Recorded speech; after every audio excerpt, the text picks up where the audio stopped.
I'm here outside Aldergate Station to ask the question, what value and price does Elizabeth Truss, our Justice Minister, and Theresa May, our Prime Minister, have on their own lives, or put on their own lives?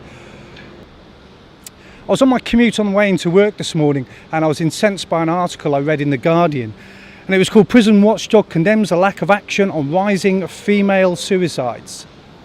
Do you know, 10 years ago there was a blueprint put down to eradicate suicides within the prison system, 10 years ago, and yet from 2015 to 2016 there was a rise of 32% in prison suicides. 32%.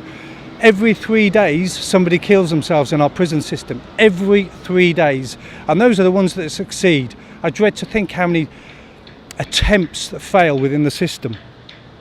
But you know what really incensed me is that we use our prison systems, as it says in the article, as a place to, or as a default place to put people, and women in particular, who are suffering poverty and multiple disadvantages. You know, all the women that we see in the prison who commit suicide, they've all got stories behind them. Poverty, abuse, domestic violence, trauma, substance and alcohol misuse, homelessness and mental health. We punish people for the environment that has affected them, for the trauma that they've had, and actually what we should be doing is supporting them. Do you know, there's some great reports out that we don't use in this country around adverse childhood experiences that links absolutely childhood trauma and experiences to adult behaviour.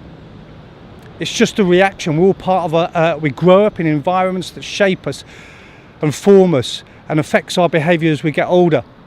There are a couple of good campaigns at the moment. George Hoskins at Wave has got the 70-30 campaign, where he says 20% of children are maltreated, and that's going to affect them.